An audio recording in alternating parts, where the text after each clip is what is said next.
चला तर आज एका अशा जातक कथेबद्दल जाणून घेऊया जी आपल्याला विचार करायला लावेल. ही गोष्ट आहे न्यायाची, चतुराईची आणि कधीकधी एका खोट्याला हरवण्यासाठी दुसऱ्या मोठ्या खोट्याची गरज का लागते याची. ते उंदरांनी खाल्ले. आता हे ऐकून थोडं विचित्र वाटतंच, बरोबर?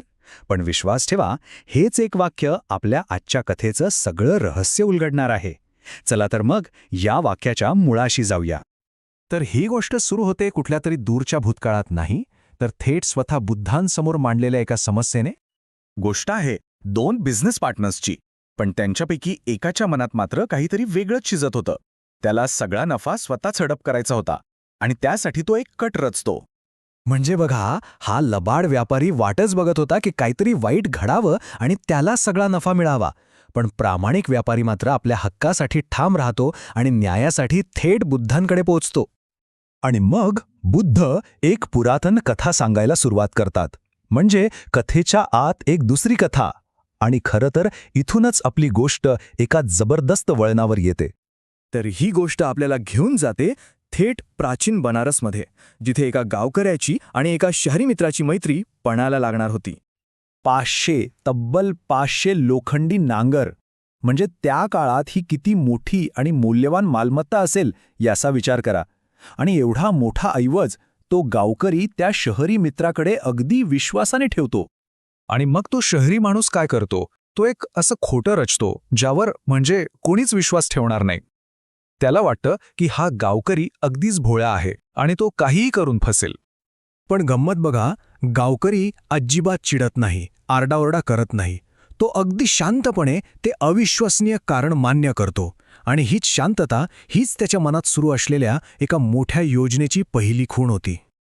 चला आता बघूया पुढे काय होतं, कारण इथून सुरू होतो कथेचा दुसरा आणि खरा रंजक भाग, गावकऱ्याच्या प्रतिडावाचा. आता इथे गावकऱ्याची स्ट्रॅटेजी अगदी स्पष्ट दिसते, नाही का? एका अशक्य वाटणाऱ्या खोट्याला तर्काने उत्तर द्यायचंच नाही, तर त्याहूनही मोठ्या आणि अशक्य खोट्यानेच त्याला मात द्यायची. आता हे ऐकल्यावर तो शहरी माणूस अक्षरशः संतापाने लालबुंद होतो. तो ओरडतो, खोटारडा कुठला? ससाणा कधी मुलाला उचलून नेऊ शकतो का? आणि न्याय मागण्यासाठी थेट न्यायालयात धाव घेतो. आणि इथून आपली गोष्ट पोहोचते तिच्या क्लायमॅक्सवर, न्यायालय, जिथे हे सगळं प्रकरण जातं मुख्य न्यायाधीशांसमोर, जे खरं तर दुसरे तिसरे कोणी नसून पूर्वजन्मीचे बुद्धच होते. आता विचार करा, न्यायाधीशांसमोर 2 अशक्य दावे आहेत. एका बाजूला एक म्हणतोय उंदरांनी लोखंड खाल्लं, तर दुसरा म्हणतोय सस्याने मुलगा उचलला. या मोठ्या कोड्यातून त्यांना आता सत्याचा शोध घ्यायचा आहे. आणि मग गावकरी तो हुकमी एक्का बाहेर काढतो. तो न्यायाधीशांना विचारतो की जर ससाणे मुलांना हवेत उडवून नेऊ शकत नसतील, तर मग उंदीर लोखंडी फाळ कसे काय खाऊ शकतात? बघा, एका प्रश्नाने त्याने दोन्ही अशक्य घटनांना कसे एकत्र आणलं आणि त्या शहरी माणसाचा खोटेपणा उघडा पाडला. आणि न्यायाधीश, जे बोधिसत्व होते, ते क्षणात यामागची चतुराई ओळखतात. त्यांच्या लक्षात येतं की हा वाद ससाणे किंवा उंदरांबद्दल नाहीच आहे, तर हा लढा आहे न्यायासाठी. आणि मग न्यायाधीश आपला निकाल एका खास काव्यात्मक शैलीत द्यायला सुरुवात करतात आणि त्या गावकऱ्याच्या हुशारीचं कौतुक करतात. त्यांच्या न्यायाचा तर्क अगदी साधा होता. ते गावकऱ्याच्या तर्काला दुजोरा देतात आणि दाखवून देतात की एक अशक्य गोष्ट तेव्हाच खरी मानली जाईल जेव्हा दुसरीही शक्य असेल.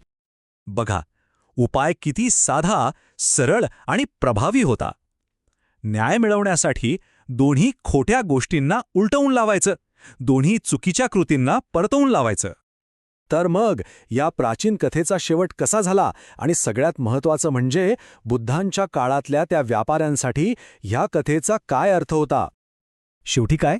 तर न्याय झाला. शहरी माणसाला त्याचा मुलगा परत मिळाला आणि गावकऱ्याला त्याचे 500 फाळ परत मिळाले. सगळ्यात महत्त्वाचं म्हणजे इथे बळाचा वापर झाला नाही, तर केवळ चतुराईने न्याय प्रस्थापित झाला. आणि मग बुद्ध त्या कथेचं शेवटचं कोडं उलगडतात. ते वर्तमानाला भूतकाळाशी जोडतात आणि सांगतात की दोन्ही प्रकरणांमध्ये फसवणूक करणारा तोच होता आणि न्यायाधीश ते स्वतः बुद्धच होते. यातून हेच दिसतं की काही लोकांचा स्वभाव जन्मोजन्मी तोच राहतो. म्हणजेच ही कथा जशास तसे किंवा टिट फॉर टॅट या नियमाचं एक उत्तम उदाहरण आहे. ती आपल्याला शिकवते की कधीकधी अन्यायाचा सामना करण्यासाठी ताकदीपेक्षा युक्तीच जास्त प्रभावी ठरू शकते. पण शेवटी एक प्रश्न उरतोच की न्यायासाठी खोटं बोलणं किंवा खोट्याला खोट्यानेच उत्तर देणं हे खरंच योग्य आहे का? हा एक असा नैतिक प्रश्न आहे ज्यावर ही प्राचीन कथा आपल्याला विचार करायला लावते आणि त्याचं उत्तर आपल्यालाच शोधायचं आहे.